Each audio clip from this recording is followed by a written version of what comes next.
Hi, everybody, and welcome to this week's Writers Chat. And this is the place where writers gather and we talk about all things for writing, by writers, and by writers themselves. So it's really good to see everybody here in the chat room today, or if you're watching us by replay, we're really glad you're with us today. My name is Jean Wise. I'm one of the co-hosts. I'm joined today by my fellow co-host, Bethany Jett, Bethany Wade, Johnny Alexander. So I'm going to turn it over to Johnny right today to kind of run today's show and to introduce our special guest. So welcome, you guys. Thank you. Thanks, Jeannie. We're really excited today to have a very, very special guest because she very rarely makes appearances like this. If you were here for the beginning before we started recording, she's got some internet issues, so you missed all of that, but kind of distrusted the internet. But anyway, let me just go ahead and read Hairlene's bio. We do not give her last name because we want to protect her privacy because she loves privacy, but she is a prolific writer of everything romance. She's happily married to her husband, Hurley Bob, her romantical hero of inspiration, and they've been married more than 35 years. She's a fountain of knowledge and homespun wisdom. Ensconced in her love nest in the hills, her last name and exact location are a closely guarded secret, lest she be mobbed by adoring fans. She loves to give advice to writers, whether newbies or veterans. If you want to contact her, sorry, you'll just have to wait till she comes out of seclusion. But if you're patient, you might be blessed by a Hairlene sighting and you'll never forget it. So I am really excited that she agreed to come on Writers Chat today and share her homespun wisdom with us. Welcome. Thank you. Thank you. Thank you so much. I really appreciate being here. I've been stalking y'all on the internet. I have to be real careful about how I get on the internet. You know, that doesn't always get back into the mountains where I live, so yeah. I have to go to the public library. Oh, okay. And I log in at the public library, and I've been stalking y'all on Writers Chat. Mm-hmm. I've been listening to all these people, and I thought it is truly a shame that these people cannot know what I know. Yes. I really have a heart to share what I know about writing, but it's hard to do that when all you can do is write letters. You know, you got to get this online platform thingy going, and it's a real tough go for some of us. But I am a romance writer, and I love writing stories about people in love because, you know, love is universal. It is, isn't it? It's a universal emotion. Everybody loves to be loved, and, you know, love is what runs the world. Makes the world go round. Yeah. Writing about love is just about the most important thing any of us can do. And, you know, you cannot get to be my age, and I hide my age very well, I might say. You do. I agree. Absolutely do. Thank you. There is some gray hair now and then, but I just make sure I get rid of it. I either pluck it out or throw some Miss Clairol on it, you know, to be sure that I maintain my youthful appearance. Are you a natural redhead? Oh, honey. Now you invited me on the internet, and now you're getting real personal. Well, I just wondered. You said Clairol. So. well, there. Let's just say my natural color gets a little help. Okay. It's a little help from time to time. But, you know, you can't live to be my age without being an expert on everything. Mm-hmm. You know, people comes out of the hills and out of the hollers asking me all the time for advice. And some people say, now, Hairlene, why do you write romance? That was my first question, yes. I say because people has been begging me to write. They just want to know my wisdom. Now, that nonfiction stuff, you got to, you know, be sure you know what you're doing. And really what people want me to write most is a book on beauty tips. Oh, and really? So, yeah, they really have been begging me to write some beauty tips. But the problem is, it's just dangerous to unleash that much wisdom into the universe. Some things are better left a mystery. So romance is my thing, and relationships is my thing. And romance seemed to be the ideal genre for me to write. So, goodness knows I don't get enough at home. Us women, a lot of us romance writers, we do so just so we can have a romantic life of some kind. Yeah. Because we're trying to spice things up a little and just have some fun. So I decided that I was going to write clean romance. Well, good for you. Good for you. And I've been having some success, but because my husband is a nut about privacy, I have to publish under one of them pseudonyms. Oh, okay. Yeah. So I can't really tell you how successful I am, because Hurley Bob don't want people beating a path to my door begging for money. Oh, so I've got to keep myself incognito. But if you go to that Amazon.com and you type in, that you're looking for clean romance, I guarantee you one of them writers is me. Oh, wow. So you're not even going to tell us your pseudonym? Oh, no. Oh, no. Else why do that? Yeah. People is so desperate to be me, it just gets scary. It really does get scary. They're desperate to be you? Yes, they're desperate to be me. Do you worry about people then stealing your ideas? And I would. Yeah. Except in my ideas is so unique. I don't think anybody in the world thinks quite like me. And this is what I found. Nobody thinks quite like me. And so many of them romance books, there's just a formula. You know what's coming.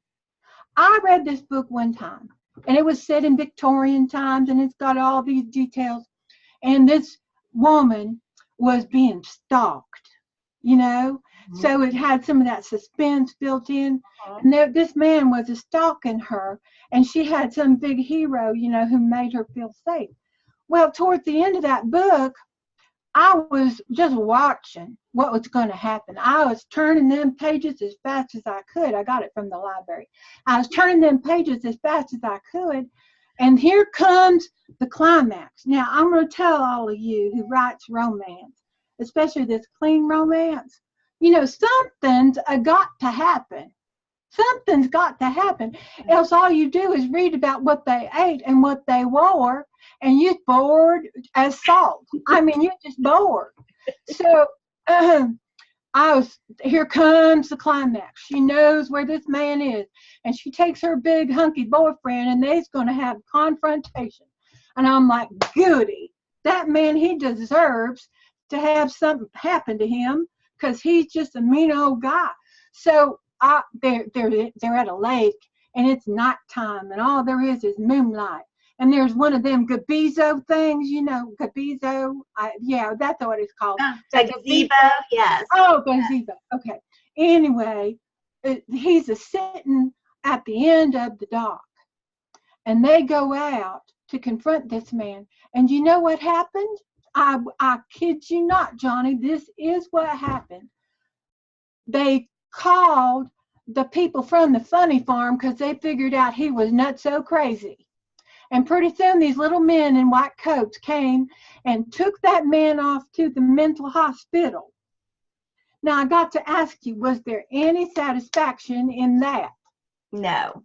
And the woman just stood there, and she was sorry because this man had to go to the mental hospital. I'm telling you, if that had been my book, she'd at least have pushed him in the lake. That's right. That's a good writing tip, that you have to have that. And since it's clean romance, and we can't have, certain things. Right. She couldn't have waxed him with the Colt she had in her purse. That just wouldn't have worked out there, since it's clean romance.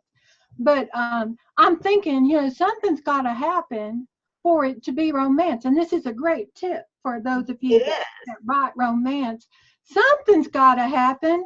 Besides, she was afraid, and he was crazy, so he went to the mental hospital. I'm like, what?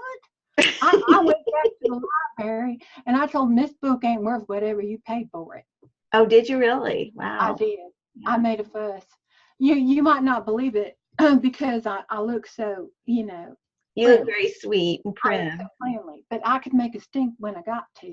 Yeah. They just need to watch out, right? That's right. Well, let me ask you a couple more questions. Have you ever considered writing something besides romance? Well, I done told you, people wants me to write beauty. Oh, the beauty stuff. That's right. Yeah. You did say that. Yeah. And I will, you know what? Since I love you and I love the folks on here, I will give you one little beauty tip. Okay. All right. Lots of people spend lots and lots of money at the beauty shop, and they get their hair all done and get it all different kinds of colors. All you really need is a couple of good hair accessories. Oh. And it perks everything up. You look younger when you just use the right hair accessories in the right place. So I will give you that for free. I love that. I noticed, there's some beautiful women who's on Writers Chat. There are. And I just love them. I love looking at them and so forth. But I think really they could spice things up just a little with some hair accessories. So that's just for free. I feel like I need to run out and find me some little flowers to put in my hair. Yeah. Usually I have a little butterfly that goes up here, because that's great, because it not only gives color and interest, it has some motion. Look at Jeannie. Oh my goodness. Now there's a woman with some style. That is good. That is really great. I'm just she's, you know what? I'm getting real inspired here. She might just show up in one of my romance books. Ooh. If she does, you've at least got to tell her what book it is so that she can get it. Okay. Well, a question I very commonly get is, Hairlene, how do you get so inspired? Yes, that's a very good How do you get so inspired to write these romances? And I have to tell you, it ain't from my husband. I'm sorry, but Hurley Bob, he ain't got a romantical bone in his body. They say I read that book, that famous book, Men is from Mars, yes, and Women is from Venus. Well, I got to tell you, Hurley Bob is from one of them planets that sounds like a bingo game, He's 23 in the universe, far, far, far away. That's Hurley Bob, because he just don't have a clue, bless his heart. Well, you've got people in the chat saying the same thing. They understand. Apparently their husbands they understand. No, now it's not Harry Bob. Because Harry Bob, he don't have a hair on his head. He has hair everywhere else except on top of his head. It's Hurley, Hurley, Hurley Bob. Hurley Bob. Okay, I just need to. Oh, you know what? He might not like his real name being on the internet. We might have to bleep that before we put it online. So anyway, he tries. He really tries. And one day I had my daughter's telephone, not telephone, her cell phone. Do you know my daughter? She thinks she's a Statue of Liberty because she's always out behind the house holding up her phone, trying to get a signal. She looks like the Statue of Liberty out there. Anyway, she gave me her phone, and I started doing some research. Now, I love to write historical romance because we can make up all these places that ain't the holler, all this wonderful stuff. So I was doing some research one day, and Hurley Bob came up behind me, and I was researching in Scotland, and I was looking at these pictures of men in kilts, and there's just something about a man in a kilt. You got to agree with me on that. There's just something about it. And so I was scrolling through these pictures, and Hurley Bob comes in, and he says, "What are you doing?" And I said, "Research." And he said, research on what? And I told him all about Scotland and everybody, you know, all of that. And I said, it's just research, Hurley Bob, don't worry. And he said, well, then what is that drool doing on your phone? You know, and I did just kind of wipe off the drool a little bit. And he just got threatened. You know, men get so threatened so easily, they question whether you still think they're attractive and so forth. Well, I got to tell you, this is the kind of inspiration I get, okay? Let's just be honest.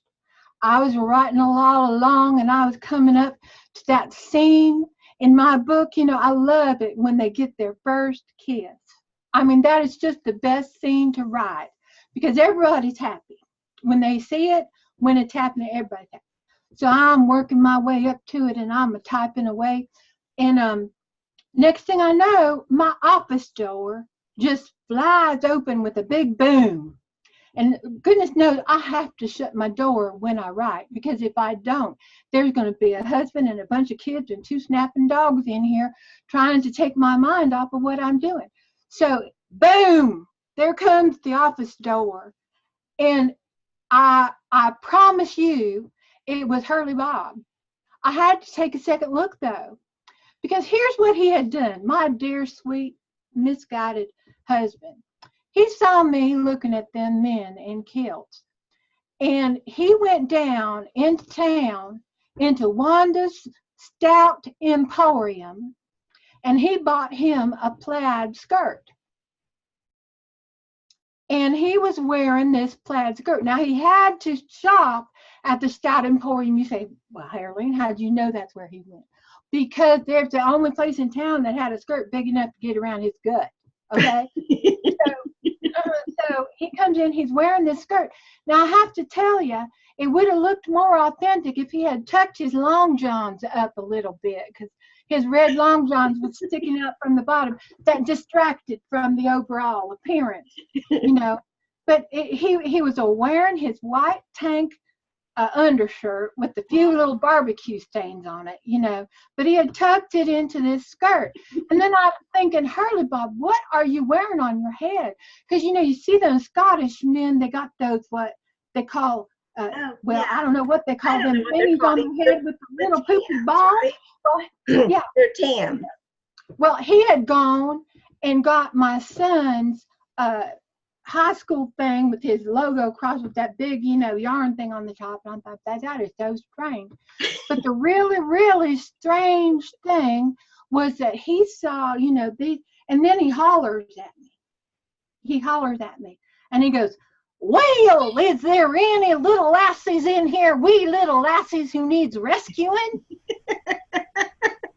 Now, I ain't been called wee since I was 2, okay? So I knew he was up to something. He was up to something. So I'm just looking at him, and I saw he was carrying, you know, my men in kilts, they always got them one of them sword thingies, you know, them broadsword thingies. And he had gone to my son's room and borrowed from his Darth Vader costume that their lightsaber thing. And he's waving it around in the air, making that weird noise, you know. And I have to say, bless his heart, I did feel a little something. I felt something. I'm trying to figure out, you know, what that something is. And it was a little thrill of some kind. And I'm just looking at Hurley Bob with brand new eyes, and I'm getting all this inspiration. And I figured it out. Miss Johnny, I've got a new genre to write. It's called Highlanders in Space. It's going to be big. I'll tell you that right now. Try to keep that under your hat, because we don't. Well, remember, we are recording, but yeah. The Highlanders in Space. I guarantee you it will be a new genre, because I was looking at Hurley Bob, and it was pretty inspiring. I got to say, he tries hard. He does. It sounds like he does. Bless his little heart.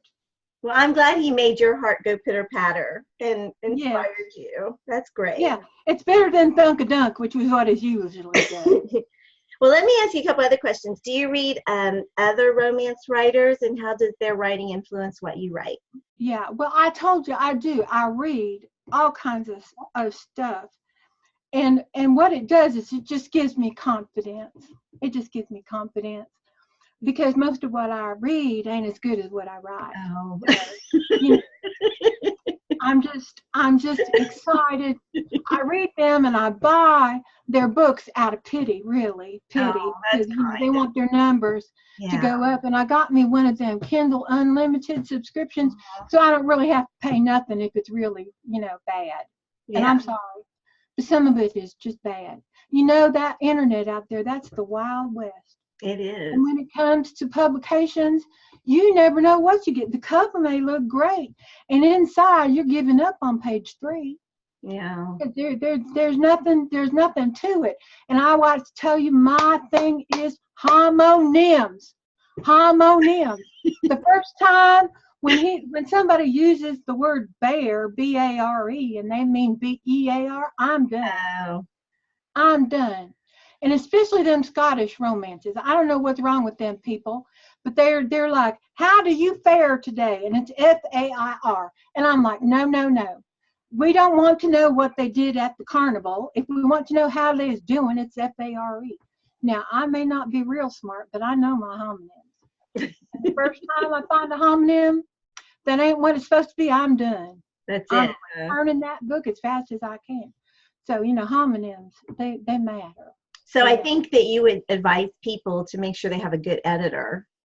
Oh yeah. They got to have a good editor. I'm not giving you the name of my editor because I'm keeping her so busy she ain't got time for nobody else. For no one else. Yeah, no, nobody else got time for it. Now I will tell you though, I am still looking for an agent. Are you? I am. I went to one of them Christian writers conferences. Mm-hmm.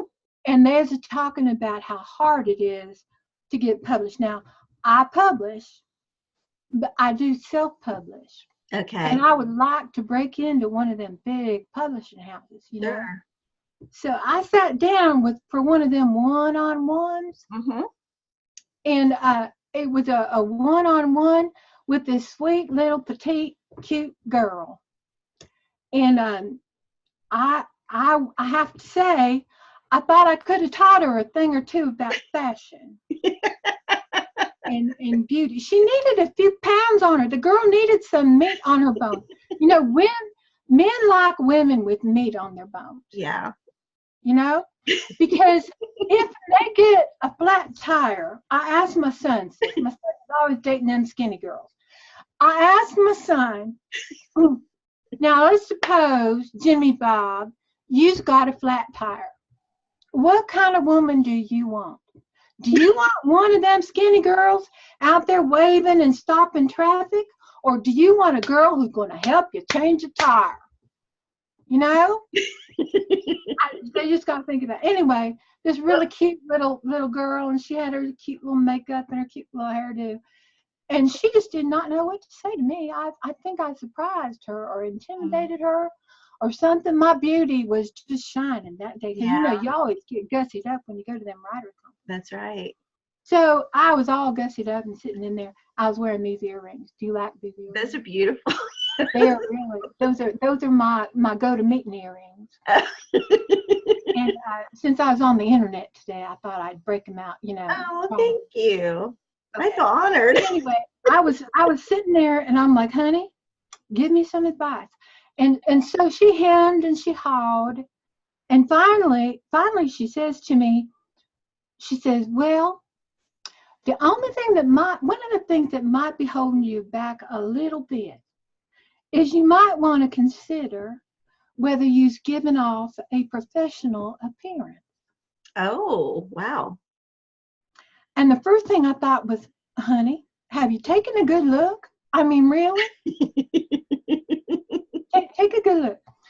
So I took that to heart. I really did, because I think even these young girls, they got something to offer if you'll consider it. So I came home and I took a good look.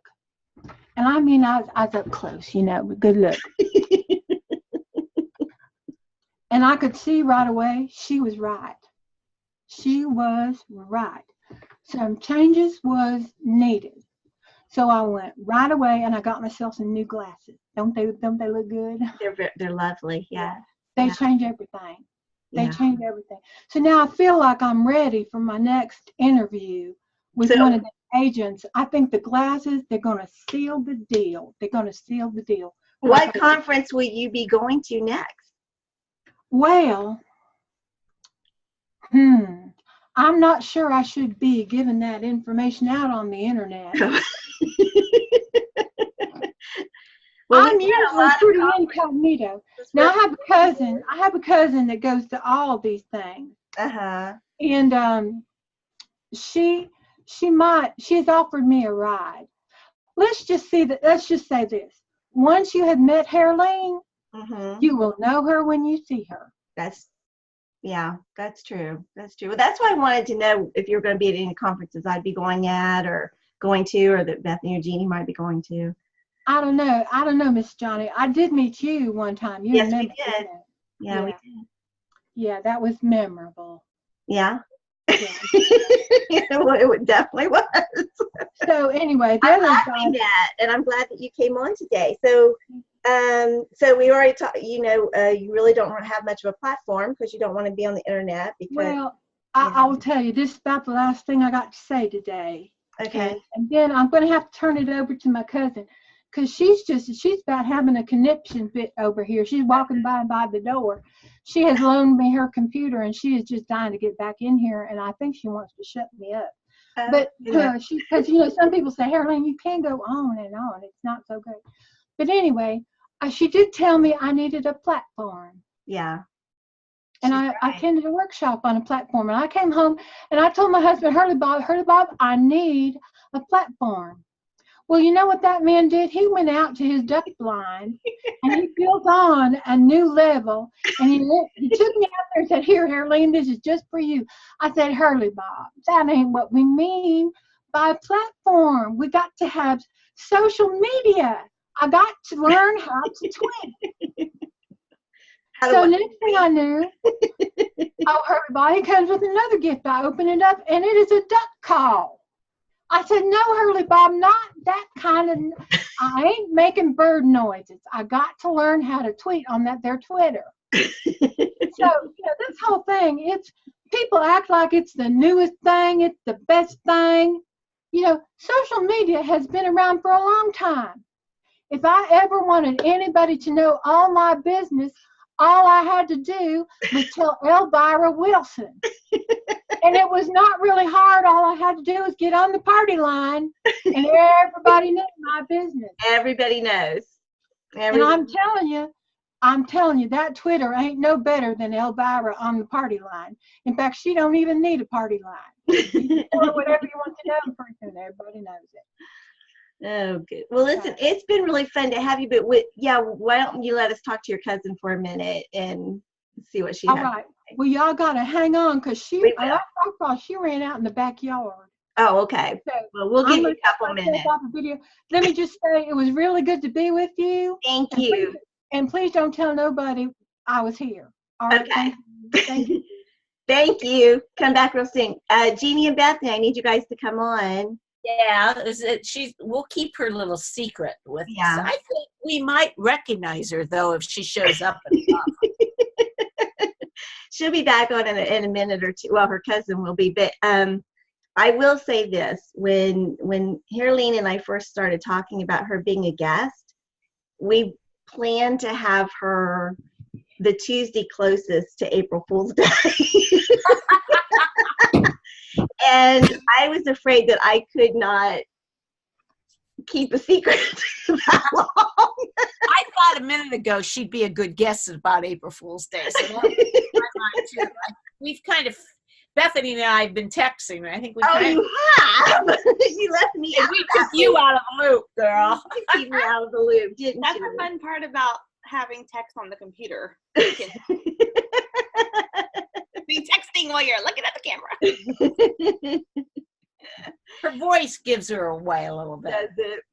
Well, we're not playing a joke to be mean, but we did want to just sort of do something like this and thought it would be really fun. So she'll be back on it in just a moment. Well, a lot of them in the chat have enjoyed her folksy advice. Is that a good way to say? Yeah, we didn't ask her if Hurley Bob likes the sport of hurling. That was She said Harry Bob. I missed that.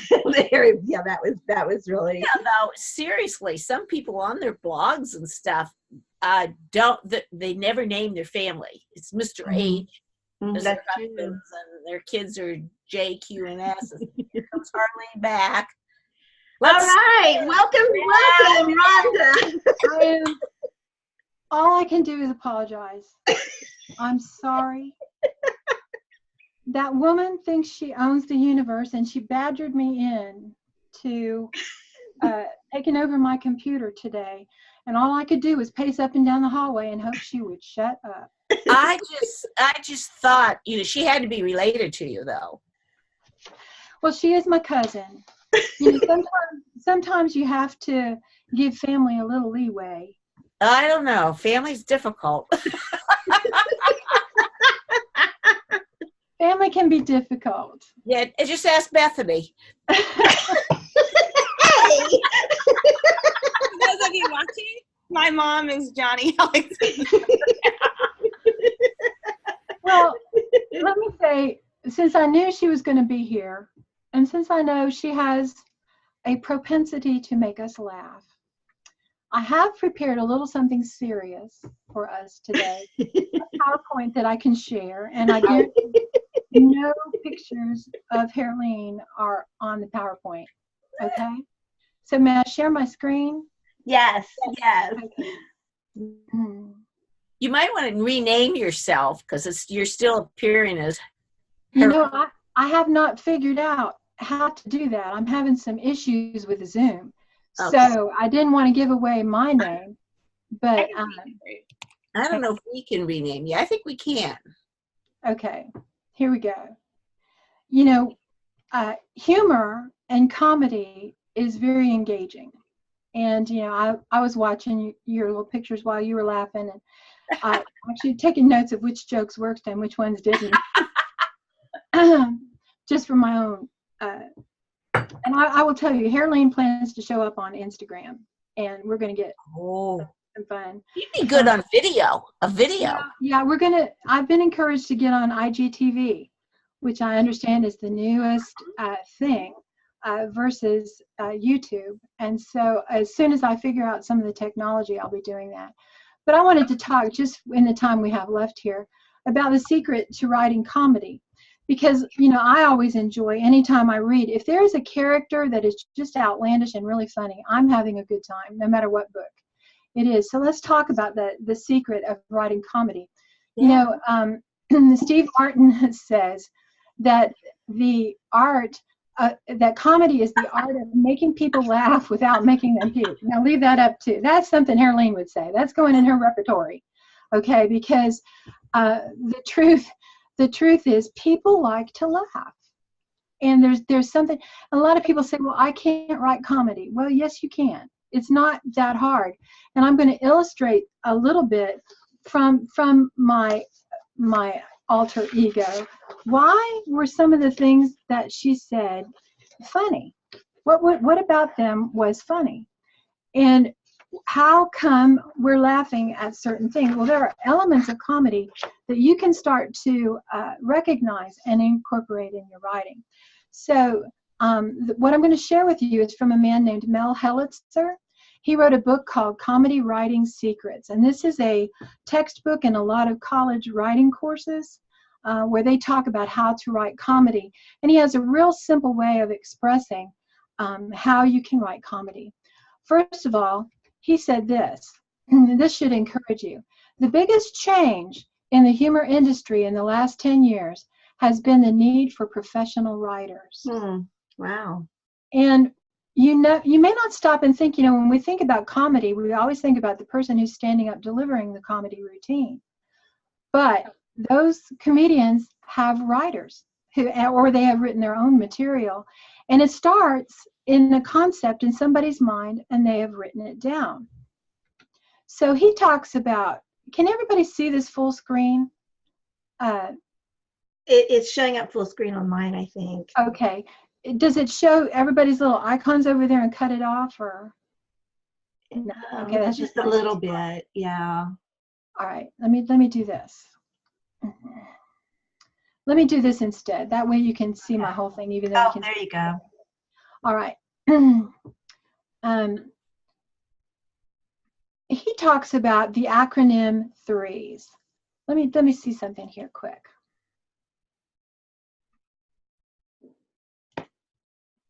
Well, I'm just going to leave it this way because I've got all these animations and stuff on it. But he talks about the acronym threes. Comedy is threes. So number one, it's an acronym. The first T is target. Comedy has to have a target. What are you talking about? Who are you talking about? Who are you going to make fun of? Humor, we're going to talk about each of these. I want to go through the acronym, then we'll talk briefly about each one. Humor also has hostility. That's the H. And it doesn't mean that you have to be mean. It just means that there's something that bugs you. This is the way I'm going to say it for us who are Christians. There's something that bugs you. So this target, whatever it is, creates this emotion in you that makes you not like it. I don't like this. That's an element of comedy. Then it also has an element of realism. Something about the humor touches your heart because you know if a situation or something like that. It is real life. The first E is for exaggeration. The second E is emotion. And the last one is surprise. So there's our acronym: target, hostility, realism, exaggeration, emotion, and surprise. Let's take each of these. So the first thing in our target is our target. And it says humor is criticism cloaked as entertainment and directed at a specific target chosen specifically for the audience. Now today, Hairlene was talking to writers. So everything she talked about, she didn't talk about her family. Believe me, her family is off the chart, okay? But she chose material for this particular audience. And so a lot of the riffs in there were about writing.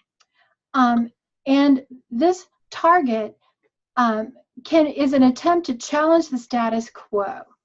And it reaffirms the audience's hostilities and prejudices, okay? So let's talk. What is a good target? You guys just tell me, what's a good target?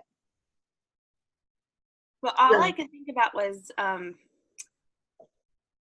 oh no, Jim Gaffigan when he goes after Hot Pockets. Okay. Okay. But common targets, government. Political figures, yes. Not Hot Pockets. Not Hot Pockets. In-laws, right? There's a lot of comedy about in-laws. Family dynamics, yeah. Family dynamics, the boss, So kind of the universal doctors, Lawyers. There you go, okay? So this, we have it targeted specifically for a particular audience, and the targets are usually easy to figure out. Hairlene had some targets. What were her targets? Her husband. Her husband.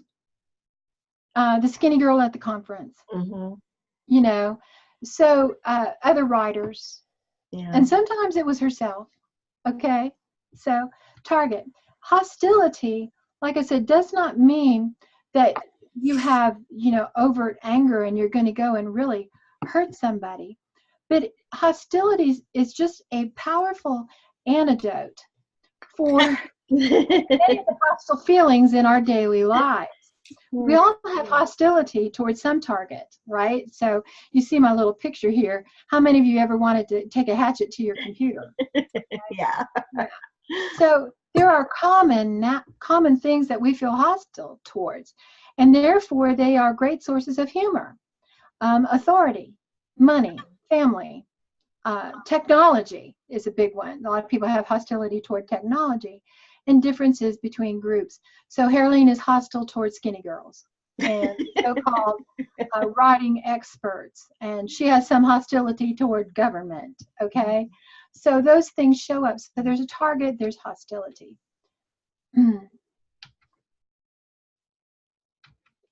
Then there's realism. And we've said, most good jokes state a bitter truth. The person who said that is Larry Gelbart, and he's famous as a writer on television for the series MASH, which is very, lots of comedy, all kinds of comedy, light comedy, dark comedy, everything in there. But he says most good jokes state a bitter truth. And without some fundamental basis of truth, there's very little with which the audience can associate. So Hairlene, she's like, marriage is tough. Men are clueless. These are things that are kind of universal, especially among women. Appeals more to women. Publishing world is hard to break in. Yes. There are a lot of bad books that you can get on the internet. These things are true. And that realism is what makes things funny. I have published 4 stories now in Chicken Soup for the Soul. 3 of them were humor. And I think the reason is I chose a good target. The very first story I sold to them was about what happened in my house when I was a very young pastor's wife, when my cat brought a live mouse into the Women's Missionary Fellowship dinner. Ooh. And that really happened. And the main character in that story, I've changed her name, so I'll use the name I gave her because I'm protecting. Mrs. Pitts, was this elderly woman in charge of the parsonage, and she terrified me. Blue hair, terrified me.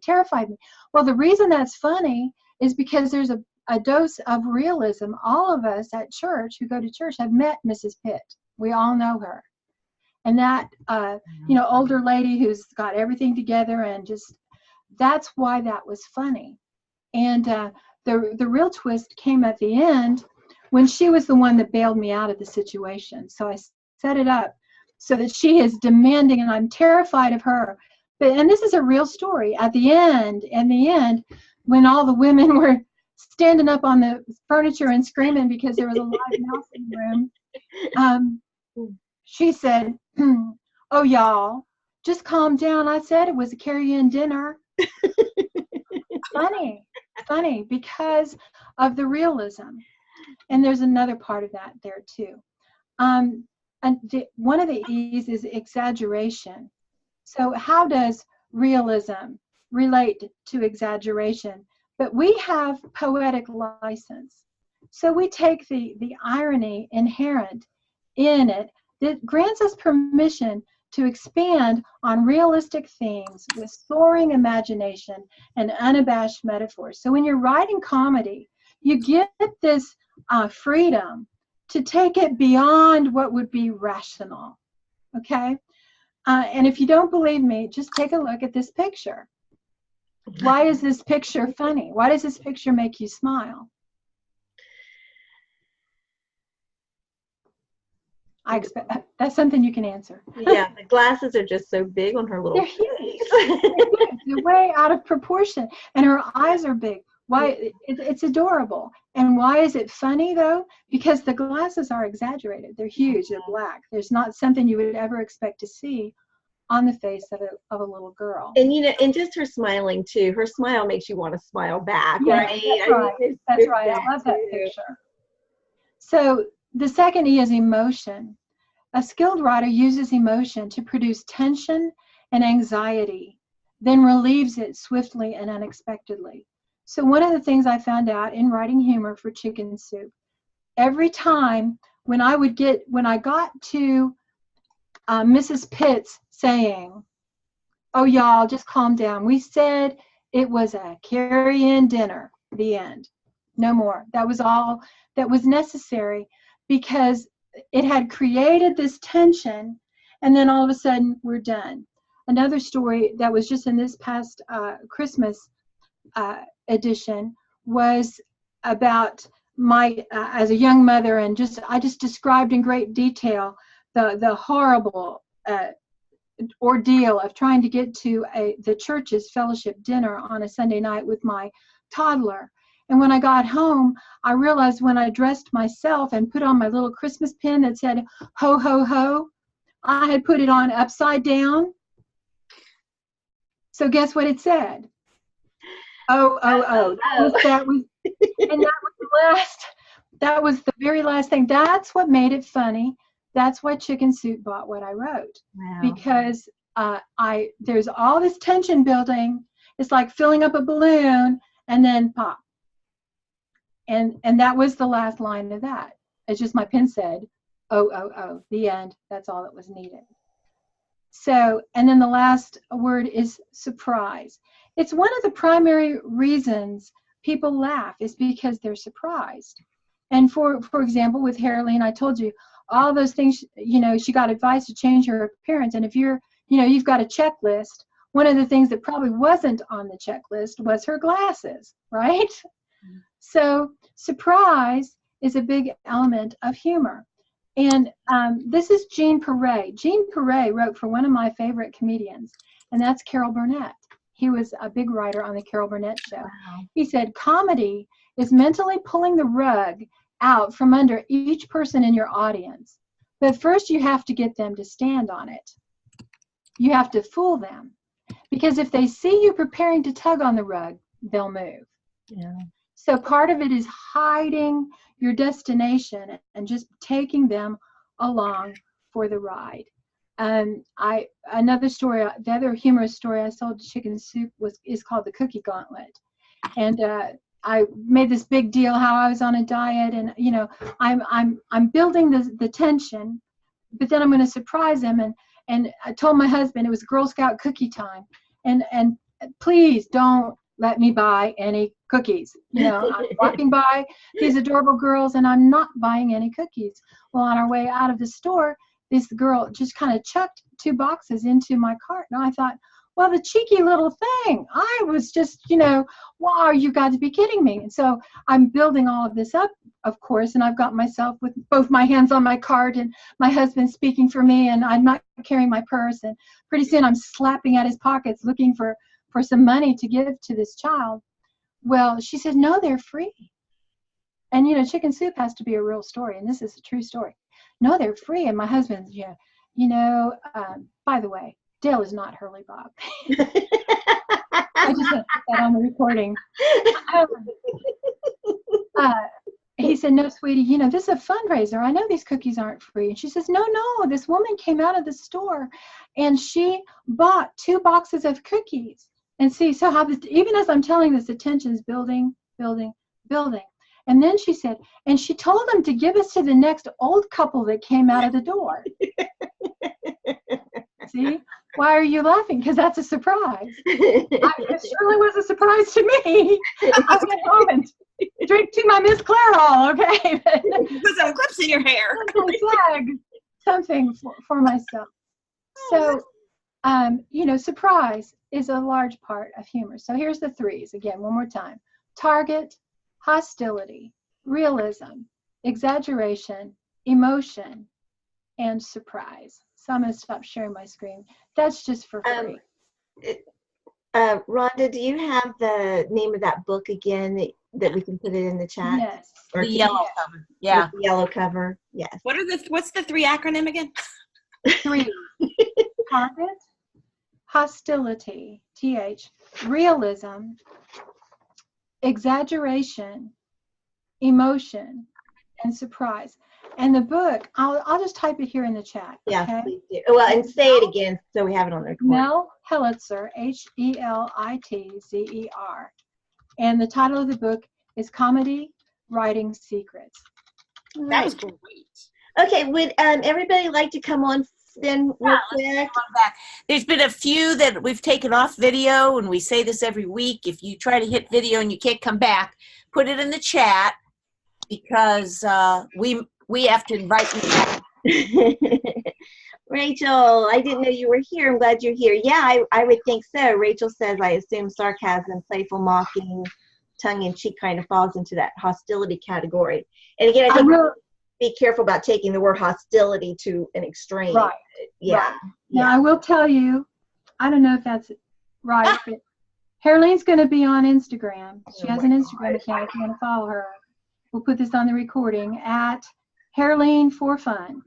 Hairlene for Fun. New Instagram. I also gave her an email. She is into the internet here. But I gave it anyway. The email is Hairlene. It's obvious why she's called Hairlene, right? Hairlene at thendragomirgroup.com, which is my business website. So Hairlene at dragomirgroup.com. If you want to email her, contact her. I'm going to have some fun, I think, with this character. I missed the visual. Is it Hairlene 4 or FOR? The number 4. I'll put that in the chat too. Okay, so how many of you knew it was Hairlene was Rhonda in disguise from the get-go? Not from the get-go. It took a bit. It was something in the tilt of your voice when you said a couple words at the end, and I thought, oh wait, I know that voice. I did too. But well, I will tell you, the first time I put on that get-up was on my 40th birthday, and a bunch of women at a retreat had these get-ups for me, and we were in the mountains in West Virginia, and she just came out. I don't know where she came from. I like what Bethany said in the other said in the chat that she came in late and she was so confused. Well, yeah, your voice gave you it away eventually. Norma said. Thank you for the opportunity. It is a lot of fun. I have a lot of fun. And as soon as I put in the teeth, there she is. Yeah. We were doing one of our website critiques, and I don't even remember how this came up. So I knew that there were 2 or 3 people that would know, and that we were doing this. Well, there again, surprise is one of the elements of humor, and you were surprised, and that's part of what I hope made it funny. Well, it makes it fun. Like we were referring when you were talking about when she was talking about men in kilts. We were talking about, was it Cody? Cody, it was, yeah, at the Ohio Christian Writers Conference, and the humor at these conferences just really break the tension. They bring us together as a community, so it can be a lot of fun.